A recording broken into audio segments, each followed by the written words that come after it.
सबों का स्वागत है। जैसा कि आज 15 फरवरी 2023 को बिहार बोर्ड मैट्रिक परीक्षा द्वारा विज्ञान का प्रथम पाली में परीक्षा हो चुका है। तो आपको 80 ऑब्जेक्टिव प्रश्न पूछा गया था, जिसमें से कि 40 प्रश्न का सही जवाब आप कहीं से देना था।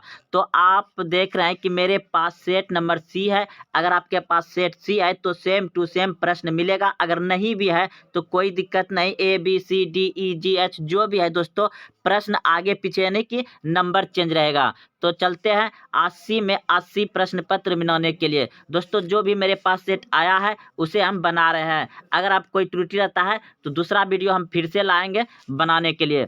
तो दोस्तों आप पहला प्रश्न देख रहे हैं कि पूछा गया था, निम्नलिखित में से किसमें रंध्र के छिद्र घिरे रहते हैं। तो इस प्रश्न का उत्तर हो जाएगा आपका ऑप्शन नंबर बी, बिल्कुल सही है, गाढ़ कोशिका से। गाढ़ कोशिका से। अगला प्रश्न है आपका, कौन सी गैस श्वसन क्रिया में मुक्त होती है।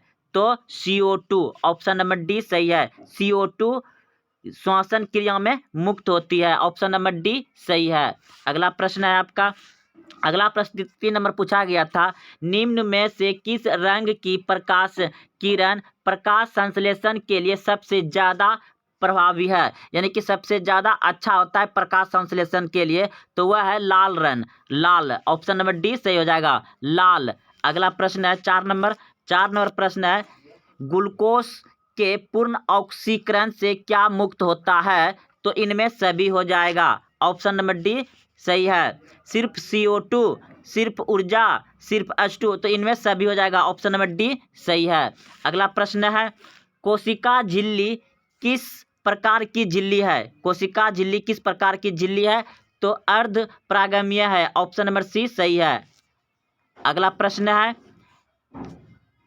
ATP का विस्तारित रूप क्या है, इसका फुल नेम पूछा गया है। तो ऑप्शन नंबर सी बिल्कुल सही हो जाएगा, adenosine triphosphate, option number C सही है। अगला प्रश्न है आपका, स्टार्च की उपस्थिति की जांच के लिए किस विलयन का उपयोग होता है। तो इस प्रश्न का उत्तर हो जाएगा आपका ऑप्शन नंबर ए, बिल्कुल सही है, आयोडीन। अगला प्रश्न है, प्रकाश संश्लेषण की दर निम्न में से किन कारकों पर निर्भर करती है। प्रकाश संश्लेषण की दर निम्न में से किन कारकों पर निर्भर करती है। तो ऑप्शन नंबर सी बिल्कुल सही है, ए और बी दोनों, प्रकाश के गुण पर, प्रकाश की मात्रा पर, ऑप्शन नंबर सी सही है, दोनों हो जाएगा। अगला प्रश्न है 9 नंबर प्रश्न है, निम्नलिखित में से कौन ऊर्जा का अनवीकरणीय स्रोत है। ऊर्जा का अनवीकरणीय स्रोत पूछा है दोस्तों, तो ऑप्शन नंबर सी बिल्कुल सही जाएगा, पेट्रोलियम। पेट्रोलियम ऊर्जा का क्या है, अनवीकरणीय स्रोत है। अगला प्रश्न है आपका, जीवाश्म ईंधन की ऊर्जा का वास्तविक स्रोत है। जीवाश्म ईंधन की ऊर्जा का वास्तविक स्रोत है। तो जीवाश्म ईंधन कहाँ से मिलता है, मिट्टी के तर से, जंगल झाड़ में। तो जीवाश्म ईंधन बनने के लिए उसमें मुख्य ऊर्जा का स्रोत जो है कि सूर्य होता है। तो ऑप्शन नंबर बी बिल्कुल सही है, सूर्य हो जाएगा। अगला प्रश्न है, जो दहन कर ऊष्मा उत्पन्न करता है उन्हें कहा जाता है। जो दहन कर ऊष्मा उत्पन्न करता है उन्हें कहा जाता है ईंधन, ऑप्शन नंबर बी सही है, ईंधन कहा जाता है। अगला प्रश्न है, यूरो 11 का संबंध है तो वायु प्रदूषण से, ऑप्शन नंबर ए सही है, वायु प्रदूषण से, 12 नंबर का हो जाएगा। अगला प्रश्न है, श्वेत प्रकाश में वर्ण विक्षेपण उत्पन्न करता है। तो श्वेत प्रकाश यानी श्वेत प्रकाश जो सातों रंग मिला होता है उसको सातों रंग में बिखरने के लिए कौन काम करता है। तो प्रिज्म, ऑप्शन नंबर डी सही है, ऑप्शन नंबर डी सही हो जाएगा, प्रिज्म। अगला प्रश्न है, सौर ऊर्जा को सीधे विद्युत में बदलने वाली युक्ति को कहते हैं। सौर ऊर्जा को सीधे विद्युत में बदलने वाली युक्ति को कहते हैं क्या, यानी कि सौर सेल। सौर सेल से क्या करते हैं हम लोग, विद्युत में उसको बदल लेते हैं, सौर सेल से, ऑप्शन नंबर सी सही हो जाएगा, सौर सेल। अगला प्रश्न है, निम्नलिखित में से कौन प्रबल क्षारक है। तो इस प्रश्न का उत्तर हो जाएगा आपका ऑप्शन नंबर जो है कि हो जाएगा आपका सी, बिल्कुल सही है, सी हो जाएगा, ऑप्शन नंबर सी, सॉरी दोस्तों, ए हो जाएगा, ए ऑप्शन नंबर 15 का ए हो जाएगा, NaOH, ऑप्शन नंबर ए सही हो जाएगा, ऑप्शन नंबर ए। अगला प्रश्न है, सूक्ष्म बर्फ का रासायनिक सूत्र क्या है। सूक्ष्म बर्फ का रासायनिक सूत्र क्या होता है, CO2, CO2 carbon dioxide, CO2 सूक्ष्म बर्फ का रासायनिक सूत्र क्या होता है? CO2। ऑप्शन नंबर बी सही है।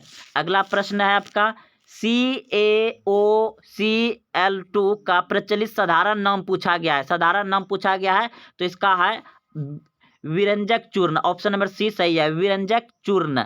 अगला प्रश्न है 18 नंबर, आयोडीन युक्त नमक है, आयोडीन युक्त नमक है, तो इस प्रश्न का उत्तर हो जाएगा आपका ऑप्शन नंबर सी, बिल्कुल सही है, दोनों हो जाएगा। ऑप्शन नंबर सी सही है, दोनों हो जाएगा, ए और बी दोनों हो जाएगा। अगला प्रश्न है मिश्र धातु जिसमें 90% Cu और 10% Sn, उसका नाम क्या है? तो ये मिश्र धातु जिसमें कि 90% मिलाया जाता है Cu और 10% मिलाया जाता है Sn, तो इस प्रश्न का उत्तर हो जाएगा कासा। ऑप्शन नंबर डी सही है, कासा हो जाएगा। अगला प्रश्न है ऑक्सीजन गैस के एक अणु के दो परमाणुओं के बीच कितने अवंत पाए जाते हैं? तो इस प्रश्न का उत्तर हो जाएगा 2। ऑप्शन नंबर बी सही है, 2। अगला प्रश्न है यशदद पुष्प क्या होते हैं? तो इस प्रश्न का उत्तर हो जाएगा आपका ऑप्शन नंबर डी, बिल्कुल सही है, ZnSO4। ऑप्शन नंबर डी सही है, ऑप्शन नंबर डी। अगला प्रश्न है 22 नंबर, उच्च वाष्यीय अम्लों के सोडियम लवण कहलाता है। तो इस प्रश्न का उत्तर हो जाएगा आपका ऑप्शन नंबर यानी साबुन हो जाएगा, साबुन। Option number C, option number C हो जाएगा साबुन। उच्च वाष्यीय अम्लों के सोडियम लवण कहलाता है, साबुन हो जाएगा। ऑप्शन नंबर सी सही हो जाएगा, सी। अगला प्रश्न है 23 नंबर, निम्नलिखित में से कार्बोनिल समूह का संकेत कौन है? तो बहुत ही आसान प्रश्न है दोस्तों, इस प्रश्न का उत्तर हो जाएगा आपका bond COOH। Option number B सही है, bond COOH। Option number B सही हो जाएगा। अगला प्रश्न है निम्नलिखित कार्बनिक यौगिक में कौन सा यौगिक एल्काइन है? तो एल्काइन है दोस्तों पूछा गया है, तो क्लोरोफॉर्म। ऑप्शन नंबर डी सही है, क्लोरोफॉर्म। ऑप्शन नंबर डी सही हो जाएगा। अगला प्रश्न है कार्बन हाइड्रोजन से संयोग कर बनता है, कार्बन हाइड्रोजन से संयोग कर बनता है हाइड्रोकार्बन। ऑप्शन नंबर सी सही हो जाएगा, ऑप्शन नंबर सी हाइड्रोकार्बन। अगला प्रश्न है ब्रोन एवं एल्युमिनियम आवर्त सारणी के किस वर्ग के तत्व है? ब्रोन एवं एल्युमिनियम आवर्त सारणी के किस वर्ग के तत्व है? तो 13। ऑप्शन नंबर सी सही है, 13। अगला प्रश्न है मूत्र का पीला रंग किस वर्णक के कारण होता है? मूत्र का पीला रंग किस वर्णक के कारण होता है? तो यूरोक्रोम के कारण, यूरोक्रोम के कारण। ऑप्शन नंबर बी सही है, यूरोक्रोम के कारण। अगला प्रश्न है बाघ उपभोक्ता है, बाघ उपभोक्ता है तो तृतीय पोषी स्तर का। ऑप्शन नंबर सी सही है, तृतीय। अगला प्रश्न है पीत रस का स्राव होता है, पीत रस का स्राव होता है, तो इस प्रश्न का उत्तर हो जाएगा यकृत द्वारा, यानी लीवर द्वारा, यकृत। ऑप्शन नंबर 20 सही है, यकृत द्वारा। अगला प्रश्न है मनुष्य, बिल्ली तथा चमगादड़ के उग्रपात है तो समजात अंग। ऑप्शन नंबर ए सही है, ऑप्शन नंबर ए सही हो जाएगा। अगला प्रश्न है निम्नलिखित में से कौन पूर्णवाद्भावन का उदाहरण है? तो इस प्रश्न का उत्तर हो जाएगा आपका ऑप्शन नंबर ए, बिल्कुल सही है, हाइड्रा। ऑप्शन नंबर ए सही है। अगला प्रश्न है 32 नंबर, किसी जीव की जीनी संरचना कहलाती है, किसी जीव की जीनी संरचना कहलाती है? तो इस प्रश्न का उत्तर हो जाएगा आपका ऑप्शन नंबर ए, बिल्कुल सही है, जीनोटाइप। ऑप्शन नंबर ए सही है, जीनोटाइप। अगला प्रश्न है पोटेशियम की परमाणु संख्या 19 है, इसकी संयोजकता कितनी होगी? तो 1। ऑप्शन नंबर ए सही है, 1 हो जाएगा। अगला प्रश्न है एल्काइन का सामान्य सूत्र क्या है? एल्काइन का सामान्य सूत्र क्या है? तो इस प्रश्न का उत्तर हो जाएगा आपका ऑप्शन नंबर बी, बिल्कुल सही है, CnH2n+2। ऑप्शन नंबर बी सही हो जाएगा, एल्काइन का सामान्य सूत्र। अगला प्रश्न है फ्लोरीन की परमाणु संख्या क्या है? फ्लोरीन की परमाणु संख्या क्या है? तो 9। ऑप्शन नंबर ए सही है, 9 होगा फ्लोरीन की परमाणु संख्या। अगला प्रश्न है कोई विलयन लाल लिटमस को नीला कर देता है, इस विलयन का पीएच मान होगा। तो इस विलयन का पीएच मान होगा 7 से अधिक। ऑप्शन नंबर बी सही है, 7 से अधिक। अगला प्रश्न है 37 नंबर, ऑक्सीजन का परमाणु भार क्या है? ऑक्सीजन का परमाणु भार क्या है? तो इस प्रश्न का उत्तर हो जाएगा 16। ऑप्शन नंबर सी सही है, 16 हो जाएगा। ऑक्सीजन का परमाणु भार क्या है? 16।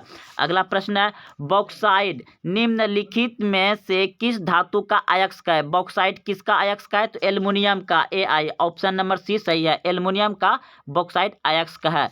अगला प्रश्न है धातुओं की क्रियाशीलता का सही क्रम है? धातुओं की क्रियाशीलता का सही क्रम है, तो ऑप्शन नंबर हो जाएगा इसका डी, बिल्कुल सही है, डी हो जाएगा आपका, डी डी हो जाएगा। अगला प्रश्न है 10 नंबर प्रश्न आपका Fe2O3 + 2AI2 3 जो ये समीकरण है निम्नलिखित में से किस प्रकार की अभिक्रिया है?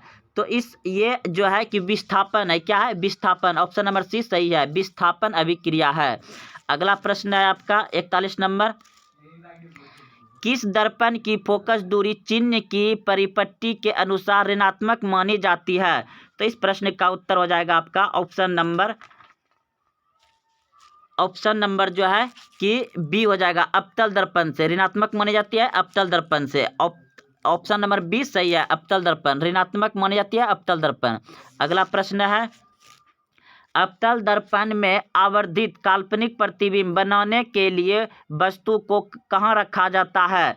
तो ऑप्शन नंबर हो जाएगा इसका फोकस और ध्रुव के बीच, फोकस और ध्रुव के बीच रखा जाता है। ऑप्शन नंबर ए सही है, फोकस और ध्रुव के बीच रखा जाता है। अगला प्रश्न है प्रकाश के अपवर्तनांक के कितने नियम है? तो ये सभी जानते हैं कि 2 नियम होते हैं। ऑप्शन नंबर बी सही है। किसी माध्यम के अपवर्तनांक का मान क्या होता है? किसी माध्यम के अपवर्तनांक का मान क्या होता है? तो इस प्रश्न का उत्तर हो जाएगा ऑप्शन नंबर ए, बिल्कुल सही है, ऑप्शन नंबर ए। दोस्तों हमको जो आया था पीडीएफ इतना ही आया था, कुछ देर बाद हम इसको दोस्तों पूरा वीडियो बना देंगे दूसरा सेट में, क्योंकि मेरे पास प्रश्न इतना ही आया था। दोस्तों इतना में आपका कितना सही हुआ कमेंट करें, और अभी तक वीडियो को लाइक नहीं किया तो जरूर लाइक करें और अपने दोस्तों में शेयर करें। तो दोस्तों कुछ ही देर बाद आपका पूरा वीडियो आ जाएगा, ऑब्जेक्टिव का आंसर एकदम 100% सही से। तो मिलते हैं थोड़ा देर बाद, धन्यवाद।